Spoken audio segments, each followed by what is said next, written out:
A paz do Senhor, querido espectador do canal EBD em Estudo. É uma alegria ter você conosco mais uma vez para estudarmos mais uma lição da Escola Bíblica Dominical. Nós estamos estudando nessa aula a lição de número 3 da revista E o Verbo se fez carne. O título dessa lição é A Verdadeira Adoração. Fique conosco até o final, nós que falamos aqui de Boa Esperança, Parnamirim, e onde somos pastoreados pelo pastor Georgente Silva. Temos o prazer de explanar nessa aula essa lição que vai nos agregar bastante. Fique conosco até o final, não esqueça de dar aquele joinha, fazer um comentário, tudo isso ajuda para que esse vídeo ganhe relevância e alcance cada vez mais pessoas. Muito bem, o texto áureo dessa lição está lá em João, capítulo 4, versículo 24, que vai nos dizer assim: Deus é Espírito e importa que os que o adorem em Espírito e em verdade. A verdade prática dessa lição nos ensinará que adorar significa viver em total rendição a Deus, entregando-nos plenamente a Ele. A leitura bíblica em classe que você fará na Escola Bíblica Dominical, professor, alunos, está lá em João, no capítulo 4, versículos 5 ao 7, 9, 10 e do 19 até o 24. Muito bem. E na introdução dessa lição, o comentarista diz o seguinte no primeiro parágrafo: o ser humano sente uma necessidade intrínseca de Deus. Com a leitura da passagem de João 4, essa carência espiritual torna-se evidente. Muito bem. Nessa lição, nós vamos ver que a adoração é parte essencial da natureza humana. Toda a criação foi feita com o propósito da glória de Deus. Se a criação como um todo, não atende a esse propósito, sente em si mesma falta. O apóstolo Paulo, falando sobre isso, nos lembra que toda a criação até agora geme por causa da queda. Isso porque se distanciou do propósito original de glorificar a Deus, por causa da deformidade que o pecado trouxe. Então, essa lição é muito especial no sentido de nos fazer lembrar da nossa necessidade e propósito mais nobre, que é adorar e bendizer o nome santo do Senhor Deus, Criador de todas as coisas. Exatamente, a paz do Senhor. E continuando a lição, que vai falar sobre a adoração, o primeiro tópico tem como título Encontro em Samaria e duas preciosas lições. Então, a base desse texto, a base da lição, como foi visto aqui, é João capítulo 4, o encontro ali de Jesus com a mulher samaritana, e quando ele se deslocava da Judéia até a Galileia. Ele vinha de uma região mais ao sul, a Judéia, e se deslocava à região mais ao norte, Galileia. E neste caminho encontrava-se a região de Samaria. Então aqui o comentarista ele vem falar que havia uma tensão racial. Então, só para recapitular os ouvintes, que quando os reinos do norte, os 10 reinos do norte, da tribo do norte, as 10 tribos foram deportadas, invadidas pelos assírios, foram levadas, então ficou um remanescente ali de israelitas na região norte e foram trazidos os estrangeiros, estrangeiros para ali. E essa mistura entre os israelitas que ficaram e esses estrangeiros que vieram formou ao longo do tempo os samaritanos, E podemos encontrar isso em 2 Reis, capítulo 17, versículo 24, Ele vai contar esse ponto da história. E com isso, os judeus mais ao sul, a região da Judéia, as tribos do sul, eram etnicamente puros. Então, eles puros, eles não consideravam mais aqueles judeus que se misturaram, aqueles casamentos mistos, com esses estrangeiros. E aí deu o início a essa tensão em que os judeus não se falavam com os samaritanos e os samaritanos não se davam bem também com os judeus. Então esse é o contexto dessa história, dos samaritanos, aqui no capítulo 4. Então, e vai falar aqui, destacar que era necessário passar ali por Samaria nessa viagem da Judéia até a Galileia. Então, apesar dessa tensão que havia entre judeus e samaritanos, havia uma missão urgente, né, o qual Jesus ali realizou naquele local. Então, ele, próximo à fonte de Jacó, podemos ver isso no versículo 6 e no versículo 7 do capítulo 4 de João, né, ali ele introduz um assunto, né, um assunto com uma mulher, né, samaritana. Então, de início, seria impossível esse diálogo, né, de acordo com a cultura local, com o costume local, seria um diálogo impossível de acontecer. Um homem, uma mulher e principalmente uma samaritana com um judeu. Mas podemos observar que no desenrolar da lição vamos ver o que acontece nesse diálogo, mas vamos observar que um dos tópicos, um dos assuntos ali falado e tratado é sobre a adoração, né, que ele não vai, vamos observar que não é uma questão de local, não é uma questão de espaço geográfico, mas é uma questão, né, mais íntima, né, o qual Deus, que é Espírito, necessita, né, que os verdadeiros adoradores o adorem em Espírito e em verdade, como já foi falado aqui no início da lição. Então, durante essa conversa, Jesus vem abordar esse local, esse assunto, o local adequado para adorar a Deus, né, e qual nós iremos observar ao longo da lição sobre isso. Amém. E no segundo ponto aí nós vamos ver a necessidade do ser humano. Aqui o comentarista da lição vai discorrer sobre essa necessidade, que nós já vimos que é intrínseca do ser humano, ou seja, todo o ser humano, toda a criação tem essa necessidade intrínseca, porque Deus a fez assim. O comentarista fala aqui na conclusão desse ponto algo muito importante. Toda pessoa necessita de Deus e, por isso, devemos aproveitar cada oportunidade para partilhar essa água da vida. Então, o contexto nós já vimos que é o encontro de Jesus com a mulher samaritana e há muitos aspectos maravilhosos nesse encontro. O primeiro, que Jesus se revela como Messias abertamente, não para nenhum sacerdote ou autoridade romana da época, alguém proeminente na sociedade. Não, ele se revela como Messias abertamente a uma mulher cujo passado, sob a perspectiva da sociedade, era muito questionável, mas Jesus a amou, se revelou para ela como Messias, e nesse diálogo nós vemos ele falar da água da vida. Quem não tem a Jesus não experimenta de ter em si mesmo esse nascer, essa fonte de água da vida. E no diálogo com Jesus ele começa justamente invertendo as coisas, dizendo: dá-me de beber, não é? O Criador de todas as coisas, para que a conversa começasse partindo de um ponto essencial aí, a necessidade, né? E aí Jesus, falando da sua necessidade, apontaria em seguida para a necessidade daquela mulher e de toda a humanidade.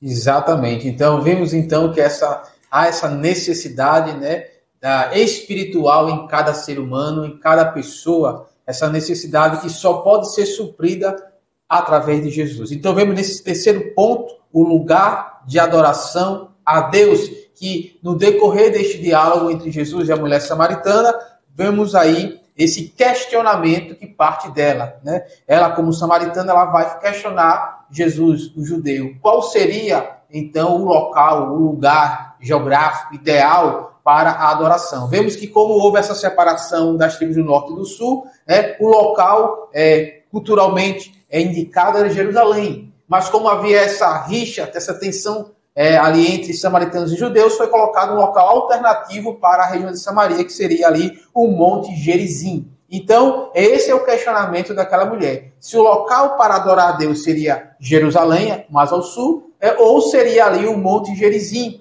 né? ali próximo a onde ela se localizava. Então, ela vem questionar, né, vendo essa perspectiva de Jesus como um profeta, como alguém instruído, qual seria então o local para adorar a Deus? E interessante é que Jesus, ele, na sua resposta, vamos observar que ele vem falar que, olha, não, nem em Jerusalém, né, nem aqui no Monte Gerizim, né, não existe esse local para adorar a Deus. Mas ele vai falar o seguinte, versículo 23 e versículo 24 do capítulo 4, ele vai dizer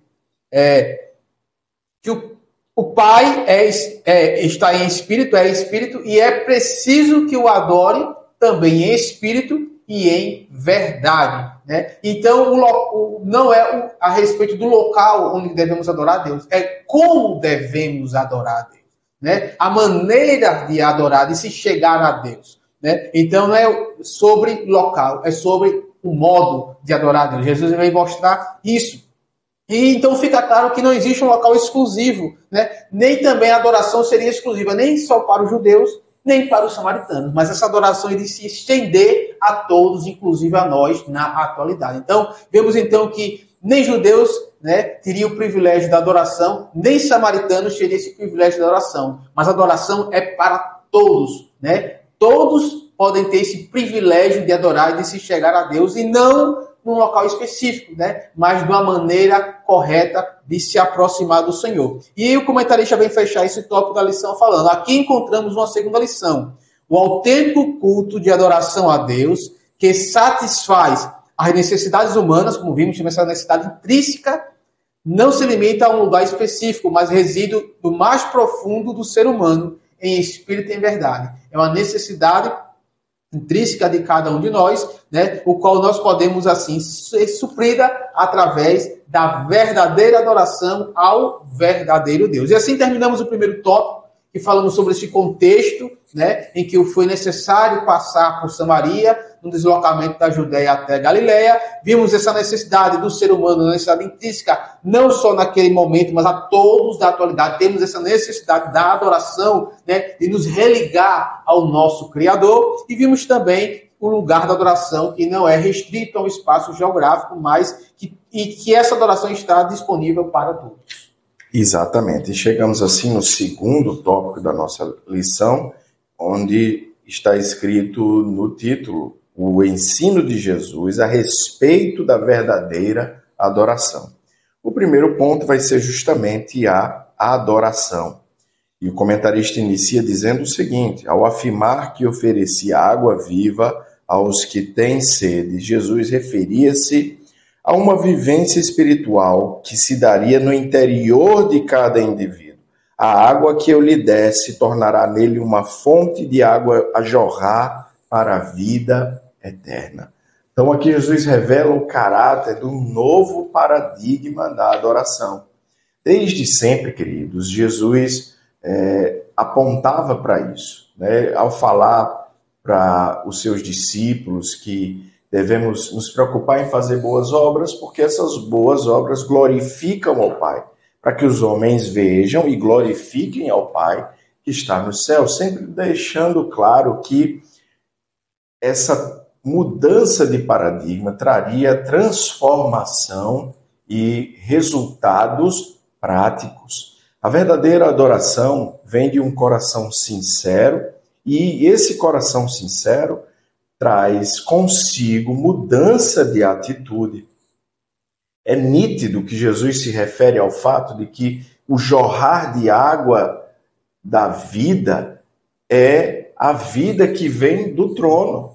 As pessoas vendo pessoas transformadas também vão sentir sede desse mesmo Jesus que transformou essa pessoa. É dessa lógica de transformação profunda que Jesus está falando, se distanciando muito da religiosidade.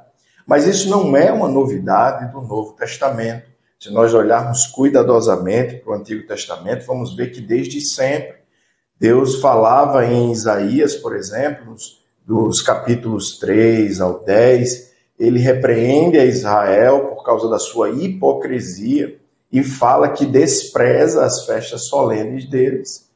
Isaías 58 fala que o Senhor despreza o jejum deles, por causa de um jejum que era feito, mas sem se importar com os oprimidos, sem se importar com as pessoas que precisavam de ajuda, sem amar ao próximo.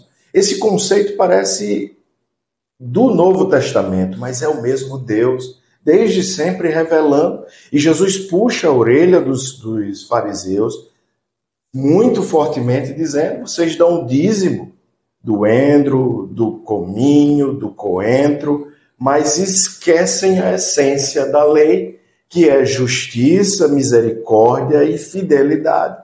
Então, desde sempre, a adoração genuína não partia de um coração que estivesse distante de Deus. Porque muitas vezes a gente precisa tomar esse cuidado. Os lábios estão próximos, mas o coração distante. Jesus apontou para todas essas realidades. O diálogo com a mulher samaritana expõe essas verdades de maneira ainda mais profunda.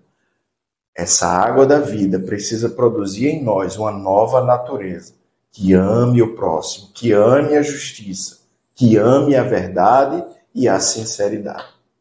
Exatamente. Então, já continuando, né, neste mesmo assunto, temos aí a segunda parte que vai falar da Jesus e a verdadeira adoração. Então, vemos que essa adoração ela não deve ser algo mecânico, tradicional, religioso, não, mas ela deve ser sincera, ela deve partir, né, de dentro, vindo do interior do ser humano. E ele vai falar aqui, ao questionar Jesus sobre o local da adoração, vimos já, a mulher samaritana teve uma revelação que lhe permitiu entender os ensinamentos de Jesus sobre essa verdadeira adoração. O Senhor Jesus é por si só a base para essa adoração jesuína. Então vemos o primeiro ponto, que ele mesmo, né, como Deus, ele é essa divindade o qual merece, o qual deve, na verdade, ser adorado. Então, vimos então sobre 2 pontos aqui, né, 2 referências que o comentarista ele vem ilustrar sobre a adoração. Então, embora existam locais físicos, ele vai citar o exemplo aqui do Calvário e do sepulcro vazio, né, ali em atual Israel, não, ele por si só não tem significado, ele vem falar aqui, mas as obras que foram realizadas nesses 2 locais sim tem significado, traz uma lembrança, tem toda uma simbologia, né? Então, observa que a simbologia ultrapassa aquele espaço geográfico, ela vai além, né? Existe um espaço geográfico ainda, mas o que mais importa é a obra que foi realizada ali, né? Que ela transpassa gerações, né? Então, esse impacto dessa obra, né, ele abrange a todos. Então, não importa o local, não importa o espaço físico, mas o que importa é a adoração. E vemos aí, então, também uma simbologia atual, o Novo Testamento, né, da graça, que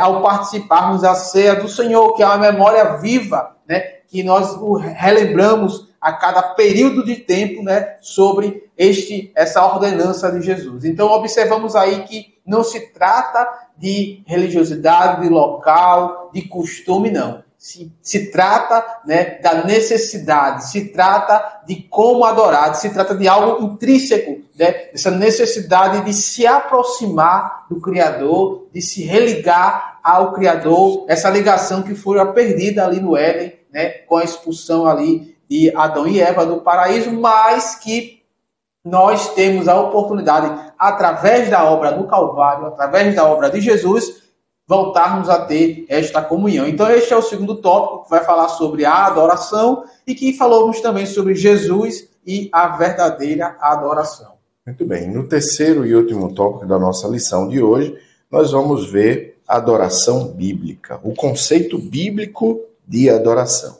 Então, na língua hebraica, nós temos a expressão Hishtahawa, que transmite a ideia de manifestar um temor reverente, admiração e respeito característicos da adoração. A língua grega usa 2 palavras, ou seja, no Novo Testamento, nós costumamos ver a adoração representadas por 2 palavras, latreia e proskuneo, sempre remetendo à ideia de submissão, de adoração, né, e o ato de adorar como uma ação verbal. Então, no diálogo com a mulher samaritana, Jesus utilizou o termo proskuneo, e em português a palavra adoração implica em atribuir mérito ou valor a alguém. Em suma, adorar a Deus significa essencialmente reconhecê-lo, render-se e exaltá-lo por tudo o que ele é e faz. Então, nós costumamos sempre remeter essa ideia de adoração bíblica a um adorador por excelência, cuja adoração era reconhecida, inclusive, pelo próprio Deus. Um homem que cometeu muitas falhas, mas tinha um coração segundo o coração de Deus, e uma das características que ele possuía era a capacidade de uma adoração profunda e sincera. Então, desde o Antigo Testamento, nós vemos que Deus se importa com a adoração sincera. Nós vemos o rei Davi dizer que não confiava nem em carros, nem em cavalos ou exércitos, sendo rei. A sua confiança estava em Deus. E esse é um exemplo. Às vezes, com muito menos, nós transferimos a confiança de Deus para a nossa conta bancária. Transferimos a confiança em Deus para um amigo, numa repartição. E Davi, com muito mais, sendo rei, não ousava transferir a confiança que ele tinha em Deus para qualquer coisa dessa terra.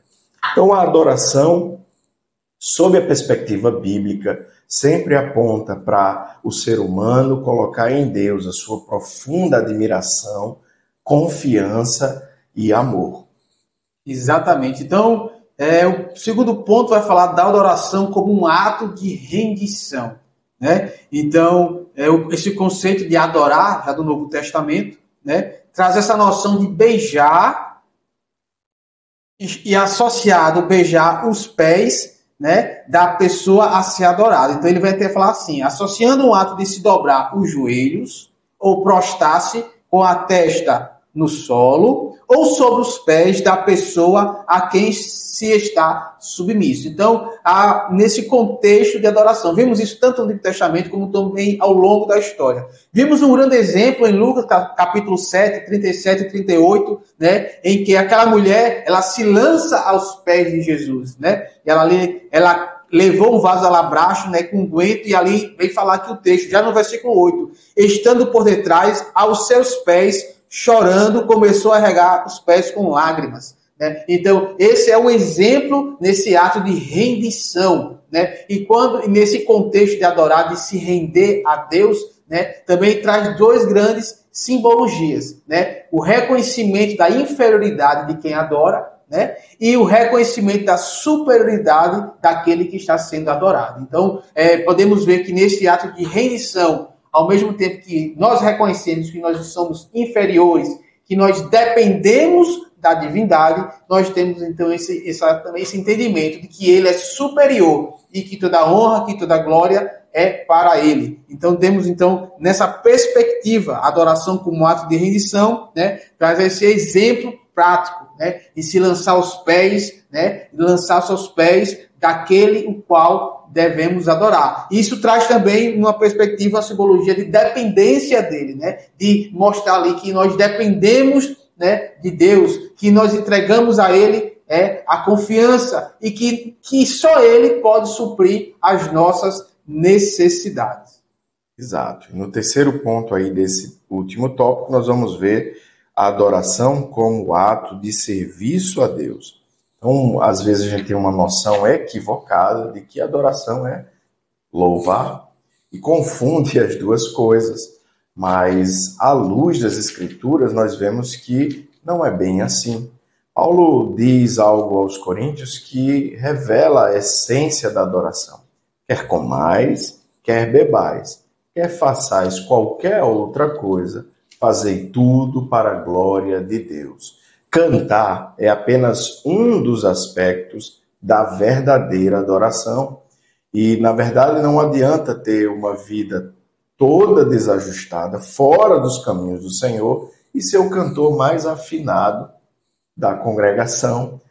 A adoração a Deus é de uma vida integral. É isso que o comentarista da lição vai explorar nesse ponto, onde nós vamos ver ele concluir dizendo: trata-se de uma entrega completa a Deus através da nossa existência. Então, essa é a adoração à luz das Escrituras, onde percebemos que o aspecto que Deus espera de nós é fundamentado em sinceridade.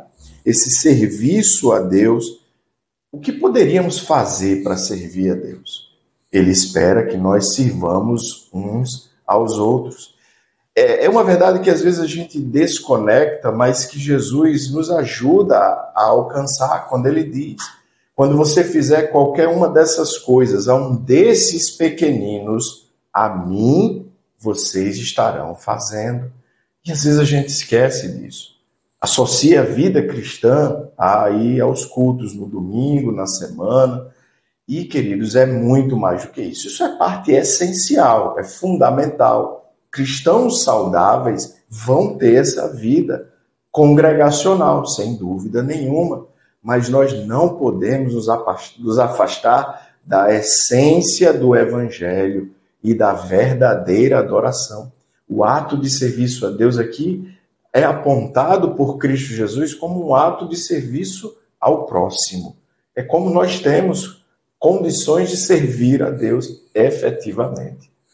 Exatamente. E concluindo o terceiro tópico da lição, esse quarto ponto, uma experiência interior de adoração. Então vemos aí, já concluindo nesse último ponto, que a adoração é uma necessidade que jorra dentro do ser humano, né? De prestar um culto, de se render a Deus. E temos um exemplo que o comentarista ele vem colocar, Salmo 42, né? Aqui vai dizer, só 2 versículos, assim como o cervo brama pelas correntes da água, assim suspira minha alma por ti, ó Deus. A minha alma tem sede de Deus, do Deus vivo, quando entrarei e me apresentarei ante a face de Deus. Então, observa aí a necessidade da alma aqui, né, de buscar a Deus, de se entregar a Deus, que somente Deus poderá, né, preencher, né, esse vazio, preencher todos os aspectos da vida humana. E a adoração, né, ele vem mostrar justamente também esse aspecto.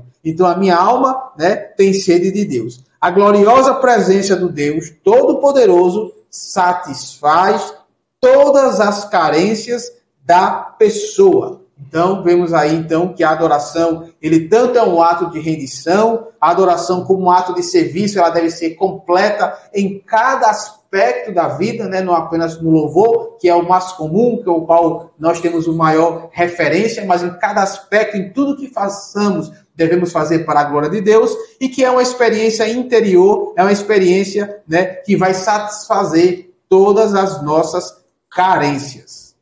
Muito bem, na conclusão aqui da nossa lição, eu deixo aqui o que diz o comentarista aqui no princípio. Neste estudo, focamos nos ensinos práticos de Jesus acerca da adoração e, por consequência, discutimos a doutrina da adoração cristã. Então, nós vemos o encontro de Jesus com a mulher samaritana e aprendemos uma adoração prática, de transformação. Aprendemos que esse rio de águas vivas que corre de nós é algo que aponta para Cristo Jesus, uma vida transformada, cujas obras fazem com que os homens vejam e glorifiquem ao Pai. Isso é o rio fluindo de uma vida transformada. Que entendamos que a adoração que Deus sempre esperou do homem é uma adoração baseada no arrependimento, no reconhecimento da sua dependência e situação e, finalmente, reconhecendo a grandeza de Deus e a sua magnificência.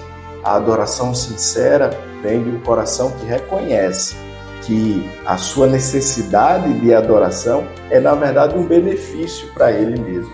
É o cumprimento do propósito que Deus deu à sua criação, desde o dia em que ele decidiu criar todas as coisas. Exatamente. Então, essa adoração, ela é como um resultado, né? Ela surge dessa necessidade interior do ser humano, que só pode ser satisfeita, né? Completada através da água viva que jorra do próprio trono de Deus, né? Como Jesus ali, ele fez, comentou, né, naquele diálogo ali com a mulher samaritana. Então, tudo o que nós possamos fazer, o que quer comais, quer bebais, possamos fazer para a glória de Deus. Então, esta foi a lição, qual nós agora estamos encerrando, né? Compartilhe esse vídeo para que mais pessoas possam ter acesso e com certeza serão abençoadas e edificadas, né, na palavra de Deus. Dê um joinha, compartilhe, comente, né? E que para que esse vídeo aí ele possa alcançar mais pessoas. Que Deus abençoe a todos e que até uma próxima oportunidade. A paz do Senhor.